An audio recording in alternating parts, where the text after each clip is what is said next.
All right, and today I'm with Glen Jones of EzyVet. And Glen, you've got one of the best accents I've ever heard. Where are you calling in from? Yes, thanks for having me, Matt. I'm calling in from Auckland, New Zealand. Down here in the Southern Hemisphere, nice and early. So that's Auckland, not Oakland, and we say it with a U in the middle. Don't? Is it New Zealand? Is that how we say that correctly? If you can find us on the world map, then you'll be able to pronunciate it, I hope. Well, I think we can find you in the world map because, as most people know now, New Zealand did a really good job of navigating the pandemic, and despite having a few lockdowns, did a really good job. Lots of freedom in terms of getting around. So good for you folks. And amid all of that, some really exciting news for EzyVet because during all the turmoil and whatnot, you managed to achieve some really great growth, and as a result of not only that, but also of your product strategy and whatnot, you've been acquired. So today, I'm hoping you and I can talk about the EzyVet story, your story with an EzyVet, and in particular, this process of getting acquired and navigating from here on. So you ready to have a chat about that? Yeah, absolutely. Let's dive into it. Perfect. Well, let's kick off. So EzyVet, what is it that you folks do and who do you serve? What does EzyVet do? So we're a practice management system, and we serve veterinarians globally who need a better way to manage their practice, everything from inventory to front of house to actually managing a clinical procedure, and all the integrations that come with that. So we're providing a cloud platform to a market that's predominantly server-based, and we've been kicking ass for the last sort of 16 years doing so. And we're a little bit different than most startups, and we've been completely bootstrapped the whole way. But that's just allowed us to focus on the core fundamentals of getting business right and maintaining profitability through all of this. Oh, I love it. It's a typical New Zealand story. Actually, New Zealand companies tend not to raise money, or if they do, it's much later on. And as we're recording this, in fact, in recent times, MailChimp, quite famously, was bootstrapped and sold for multiple billions of dollars. It's just a slower burn, and it's really about mindset and how you want to grow your business. But nothing wrong with that, that's for sure. Healthy, profit-based growth is really good stuff. So let's get a little profile. How many, prior to the acquisition, how many people in the total team at EzyVet? There was around 200 staff prior to acquisition. 200 staff. And then in the sales organization, how many? We only had 7 in the sales organization out of those 200, and they were mostly based in New Zealand. We had 1 sales member in the UK to give us a full 24/7 service. Amazing.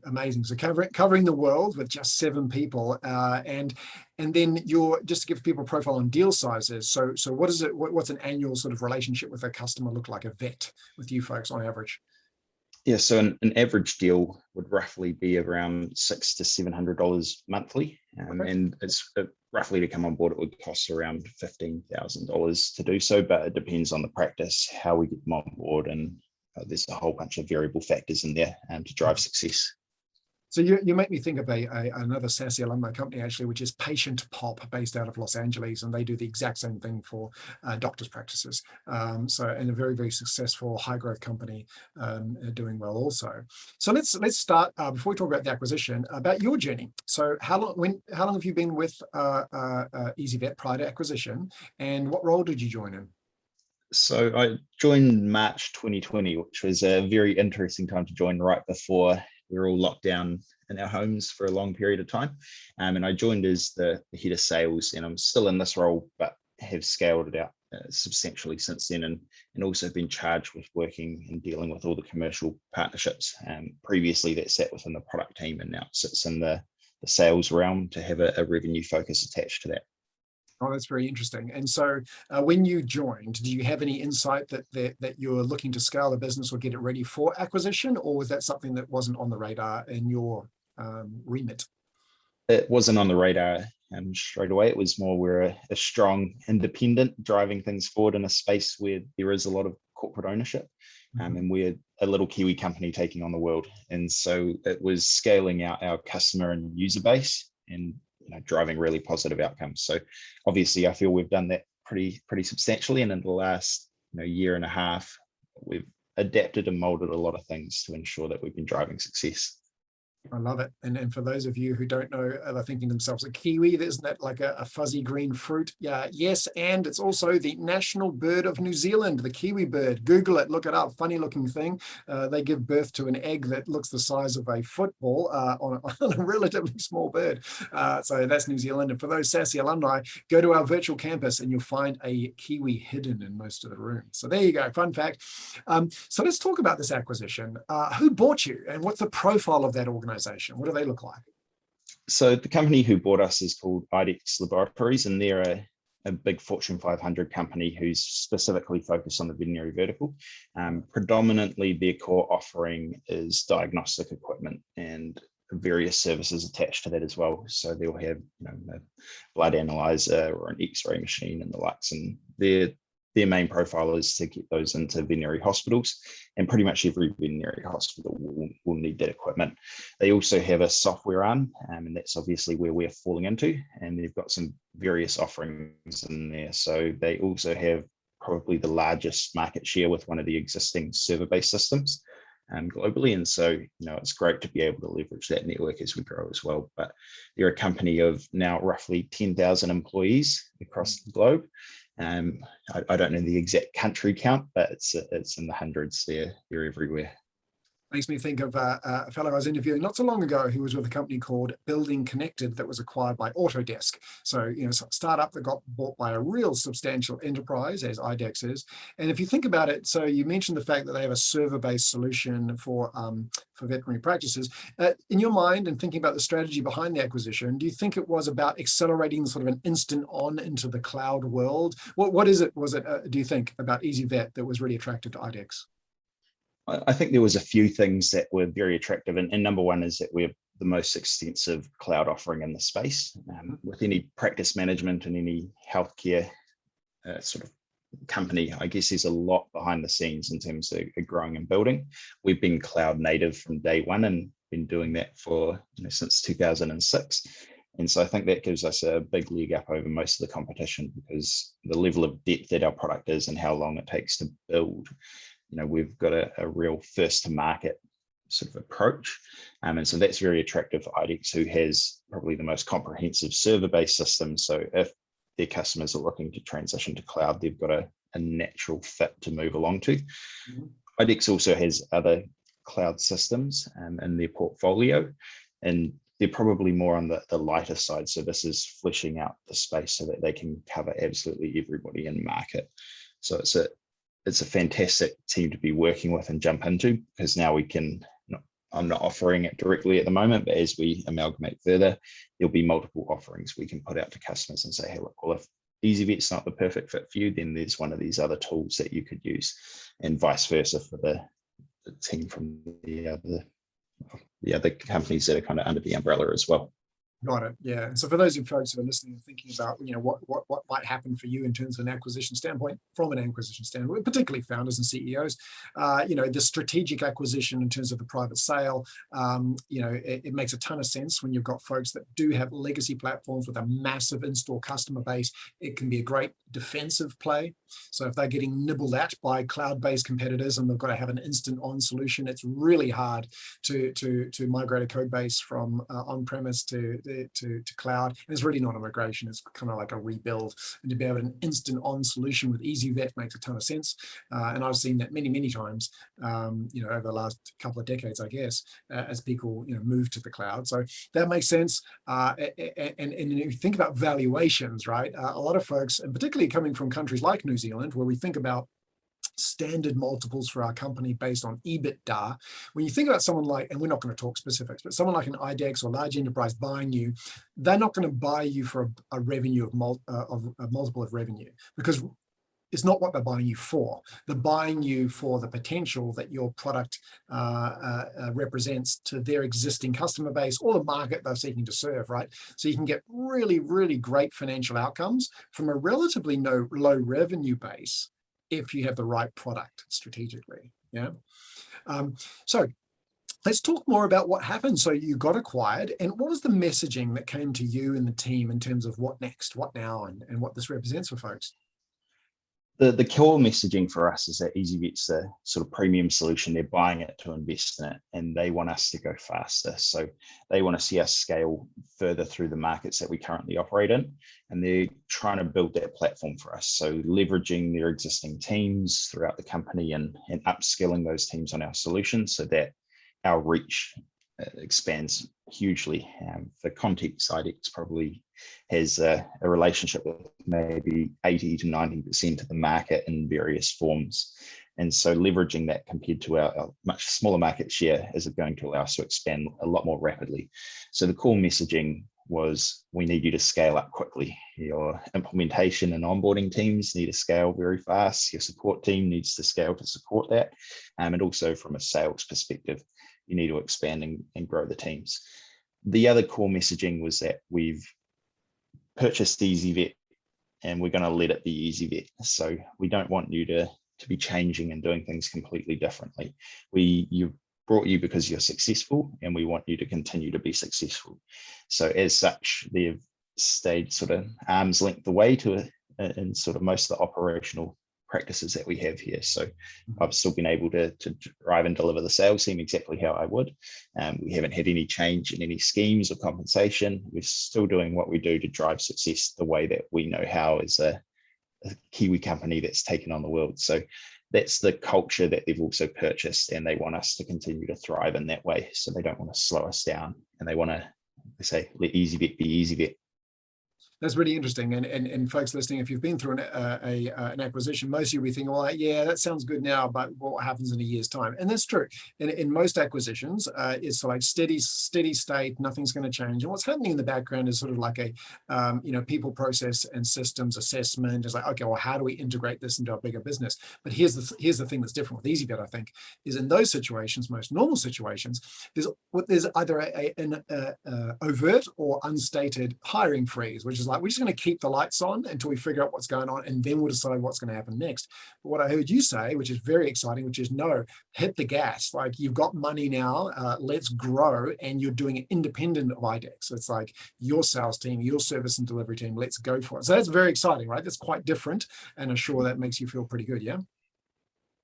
Oh, absolutely. Like I say, it's a huge opportunity for everyone in our teams, and we're able to grow a lot faster. So we should have 300 people in the company sort of by mid next year at the latest, and that kind of growth we wouldn't have been able to achieve otherwise. So that was probably a sort of a 5-year plan turned into a 1-year plan. But that's the expectation that comes with that. But we are able and capable of delivering on that. I love that. Great opportunity for you personally, which we'll talk about in a minute. But for now, oftentimes during a transition or change, people are thinking about retention of their existing talent, how do they keep them? And then if you do need to replace heads or bring people in, but in your case, expanding the team, there needs to be some sort of incentive to give people sort of, the thing they need to take the risk that everything's going to be as advertised. So what are you folks doing about retaining your folks and then also attracting new folks in during this time of transition and change? Yeah, so there's a host of incentives and sort of benefits that are there has been applied by IDEX, and particularly around retention. They want to keep the staff that they have on hand, because that's what's helped us get to a successful point. So there is a 1 and 2 year retention bonus applied, and then there is also certain incentives attached to revenue that if we achieve, there's certain bonuses attached there as well. So any new employees who are coming on board will be eligible for that as well. So that's really exciting. Plus, moving with another big Fortune 500 US company, all our US team get a host of extra benefits and things like that, which definitely helps people. I think what's also to be stated as well is that our people framework and our people and culture team that work behind the scenes didn't have the capabilities of such a large company. So there's a host of other platforms that are now available to staff for free, such as Virgin Pulse and things like that, which are great for a health and well-being perspective. And there's hotlines for people to call if they're having struggles personally and all that sort of thing, which prior we just didn't have the capability to be able to offer. But now, being part of this company, we've got that there. So that's fantastic, and it's definitely helping people as well. Oh, that's fantastic. Yeah. And so interested to know, you were trucking along, you had your plan. Yeah, I know that I think you ascribe to the OKR framework, isn't that right? Is that how you run your business? Yep. Yeah, generally. Yeah. So you're doing then all of a sudden acquisition. So with that, how do priorities change? I heard you say that you're looking to scale, but what were the big differences in terms of where they're asking you to put your attention and spend your time as the head of sales?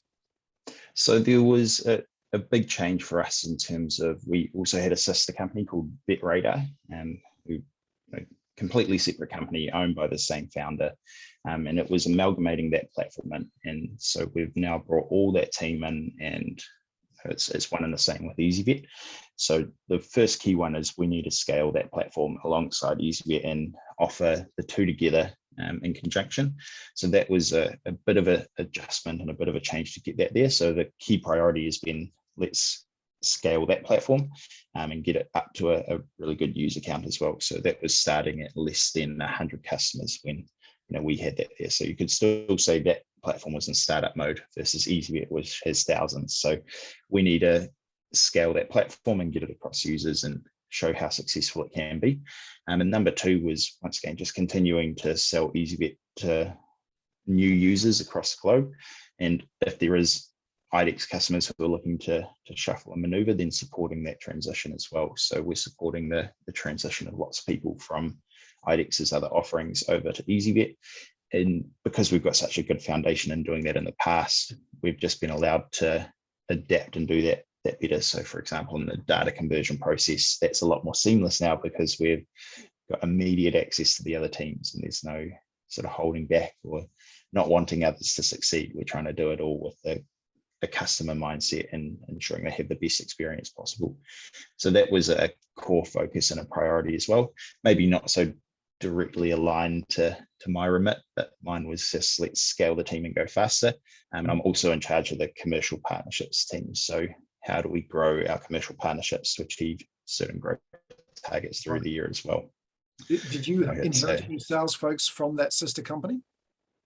At the moment, we're onboarding a bunch of them just to see how it goes as on a trial basis. I'm sure it will be successful because they're all exceptional people, but it's more to see how they will go selling EzyVet, and also they understand the existing product offerings. So over time, it's highly likely that we'll be able to sell some of those other offerings, and vice versa for the other sales team. So we need to guide them through that process, make sure they're up to speed and bring them on. So through all of this, the team's blossomed up to about 14. So it's doubled in the last 3 to 4 months.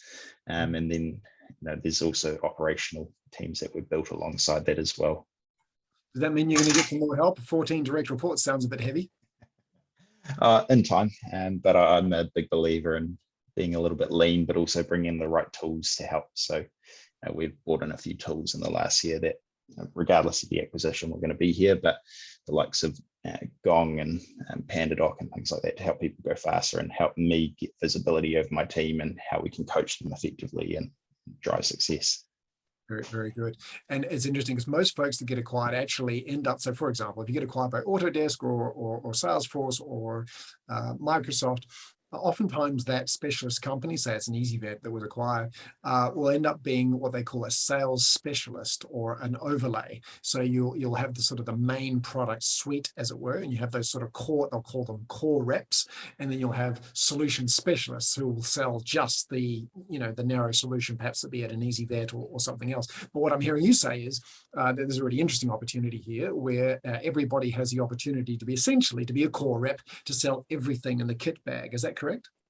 Yeah, so over time, that's the view, that we'll be able to sell more. And an example of that is that the IDEXX has another solution, which is it's a PAC system is what it's called, and it's where digital images are stored online for veterinarians to use. So there are gigabytes and gigabytes of data, and we can't store that in our platform without slowing it to a crawl. So you got to have that link to another platform to be able to view that. So we've now integrated that platform in with EzyVet, and so there's an opportunity immediately for us to start contracting that platform as well, because it's natural within the sales process to go, hey, look, well, if you're purchasing EzyVet, the best alignment would also be not just to get VetRadar, but also to get this PAC system on top as well. And if we can sell that all in one piece, it drives a bit of urgency and it reduces the days of close across all those platforms.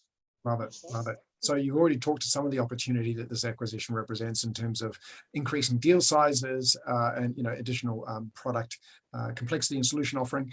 But what else, from a people standpoint, what do you think this represents for your people in terms of career and opportunity there? I think a lot of people originally viewed it as not too sure about this, but then after being part of the acquisition, you can see the opportunity, not just within EzyVet, but within the wider IDEX company. There's so many products that are on offer and so many places that you can go, as well as not me personally, but some people in the team want to travel overseas and they want to work overseas. And there's now opportunity to do so within the IDEX company. And what we've seen is that most people generally stick around at IDEX for a very long time. And so they're treated very well, and that those opportunities will exist. So it's very exciting for a lot of people as to where they can take their careers. They may not want to keep working just on EzyVet. So what else can we involve them in the long run? And I think that's a huge potential opportunity for people and also for me personally as well. Yeah, 100%. So as you think about going through this integration successfully, retaining your people, what do you reckon the key to success is going to be here? What are things you need to focus on as an executive leadership team to make sure this all goes as smoothly as possible? I think people first is one for sure, and also customers first, because there is being acquired. Some people don't like the big corporate overlords in the world, but we've got to navigate that conversation very carefully with customers, and that's an interesting opportunity there that's kind of there for people. I guess navigating this is always going to be interesting. It's a challenge in itself, but I think the core stuff is making sure that our people are well looked after and ensuring that they're driving the right outcomes. So, we've got some pretty hefty revenue targets that are sitting there. How do we help our people get there? And how do we support them on that journey without burning them out? And, a lot of that is around the incentives that are in place, but, also supporting them in terms of their pipeline and how we actually grow that, and putting a lot of focus on individual deals. And then also their well-being outside of that. I think if, speaking specifically in the sales realm, but if I can do that to my team, then they'll stay on this journey, and they all see the opportunity that exists beyond it as well. Especially for my team, us moving faster and being a very commission-based model for my team generally means that they're going to take home a lot more. So they're relatively excited by that, but it's making sure that, bigger processes don't bog us down, and that I can protect them from a lot of those bits and pieces that otherwise might, slow them down. I don't want them to do that. And as a result, they'll sell more, we'll earn more, and we'll achieve the revenue targets out the other side as well. 100%. And something you mentioned to me before the call is this concept of transparency, right? Making sure that people have visibility of what's going on, why things are happening. And you also said that it's important to leverage the new colleagues and what they know and their experience. Can you just share a little bit of thought on that? Yeah, so I guess as I sort of touched on a little bit earlier, there's, the IDEX team probably have an interaction with 90% of the market, or roughly there or thereabouts. They've got a lot deeper relationships for a lot longer period of time than my team does individually, and what I do as well. So how can we leverage them in opportunities where we might have slowed down, or we might not be able to get in touch, or we might not even know of? They'll have relationships with people where EzyVet might be the perfect fit. We just don't know it yet. So how do we go about building that network? And once we've got that network in place, we want to leverage that to its full extent. This goes beyond just sending T-shirts out to every single IDEX employee. We want them to understand EzyVet. We want them to know our solution and how it helps people, and make it something that they want to talk about, because they've got very different to us. Obviously, we're a very small sales team operating globally, but they've got field service representatives around the globe, numbering in the thousands. So, we want to leverage that network to be able to help us sell, and also help us implement and onboard and support users as well. So it's great if we can hit numbers, but if we actually drive customer success as a result, that team is going to be critical. So we need to build that network and build processes around that are really effective. Will an IDEX rep be able to sell EzyVet today or in the next 6 months, or will it always be EzyVet selling it directly via referral? it will always be EzyVet, at least for now. And even as the field service reps will, they'll engage with a software sales representative when that part comes in. Their main ask is to sell the diagnostic equipment and the likes. That's where their core remit is, whereas for us, we're on the software side. So they'll bring us into that, and we have to act in that way. There's a lot of nuances to any sort of software sale in the veterinary space, and all the ecosystem that you've got to sell on top, and all the data conversion and how we onboard them and how we do it effectively. But it's engaging that field sales rep in that process as well. As they go through, they'll understand, then they'll be able to start to talk about it, and we should see a lot more referrals as a result. Yeah, and so something everybody needs to think about, I love your perspective on this, is that if you think about it in that context, then essentially IDEXX is a revenue-based partner, right? And revenue-based partners need some form of enablement.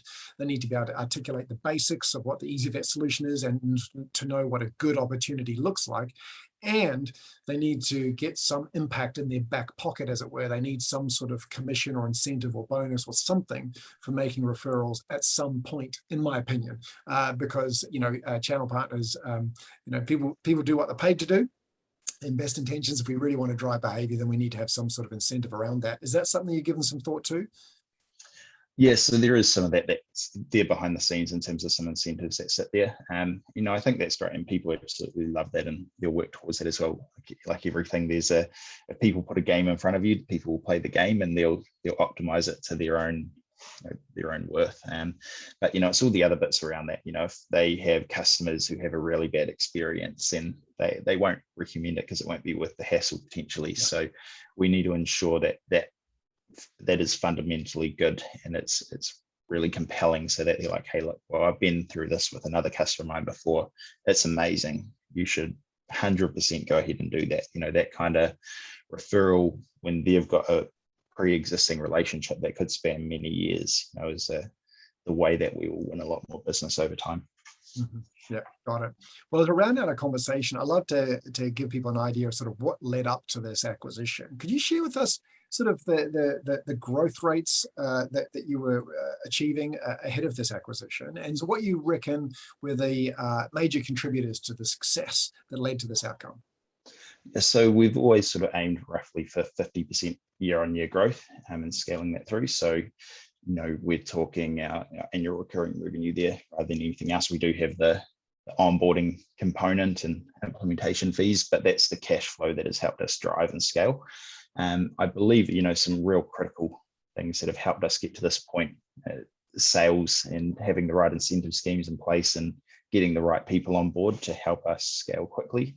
The more deals we make, the faster we're going to go. And alongside that, product market fit has been really critical, especially as we grew the company. Being able to move quickly and being able to adapt to lots of different environments has allowed us to scale. So that's both, new markets, but also, different actual product fits and things like that. So as an example, in the veterinary world, there's specialty and emergency and GP, and then there's also equine and large animal. And so each segment has a different ask, and they're all a very valid segment in terms of market size. So scaling that product, understanding the needs of the customer from a sales perspective, feeding that back, building the right product, getting that right has allowed us to scale really quickly. And then obviously the final one for me has been the ecosystem. Having the best ecosystem on the market allows us to really move quickly. And it's quite like we were talking about channel partners, but actually having some really good partners in that space will help us drive referrals, and it has done for a long period of time. So we've helped build companies alongside us and vice versa as well. And, that's been really critical in terms of our growth. And we have a very revenue focused commercial partnerships channel. And so that's allowed us to increase our ARPU over time as well. So, we're not talking small chunks, we're getting quite a bit from our commercial partners, and that's made it a far more compelling proposition. And we will continue down that track. There's value there. And putting all that together, I think it's made it a very compelling buy for IDEXX, and it's a very compelling business for that as well. Question on that before we close out. Your commercial partnerships, how would you characterize them? Are they relationships you've built to extend your reach to new markets, or is it more about extending your solution breadth?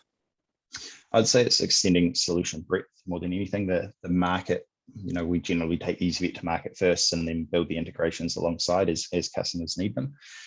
But yeah, it's providing more offerings that are outside our core business. For example, we would never be a payment merchant or a payment engine, and so we need to make sure that we get the right partners alongside that. We didn't opt for the biggest and the best in the world. We opted for ones where we saw a really good technology fit and somebody who could scale alongside us. So we might have done that slightly differently than most. But we're pretty confident that when we bring a customer on board, they'll also take the payment merchants that we have on offer. So we wanted to ensure that we were getting companies who will build functionality alongside us. So that's been pretty critical. And then there's a whole host of other partners in there, and not just in the payments world, that we've connected up with who offer very compelling tools to veterinarians that they may not have even known about. For example, NPS scoring, who would have wanted that as a veterinarian, but when they integrate that into their business and their operation, they see a huge amount of gains. And so we can then help sell that proposition to people, and that sort of ecosystem is realistically what we're selling on top of EzyVet itself. So you don't just get the best system, but you also get the best additional tools that, whether you dive into it now, whether you dive into it in future, you can expand your business offering hugely. I love it. Well, it's been a relatively short ride for you so far, but it sounds like you've hit this inflection point where you're going to be hanging on with your fingernails as you accelerate into the next year. So that's very exciting. Huge scale opportunity. I love a bootstrap business story, and in particular, of course, one from New Zealand, which makes me happy. I think the pair of us have probably broken the automated transcription service with our accents, but we'll see where that goes. So Glen Jones, hey, thank you so much. Really appreciated your time. And I think we probably need to have a check-in in 12 months' time to see what this ride has done for you and where it's taking you. But certainly exciting times ahead. And I really appreciate you sharing the story with us today. Yeah, no, thanks, Matt. And thanks for having me. And yeah, it's been great to be able to tell the story a bit. And it's been an awesome journey. I couldn't say that it's been a bad experience at all. Whenever you walk into an acquisition and things like that, you think, oh, what's going to happen here? But it's actually been fantastic. So excited to see what the next 12 months looks like. I love it. Congratulations and have a great afternoon. Awesome. Thanks, Matt.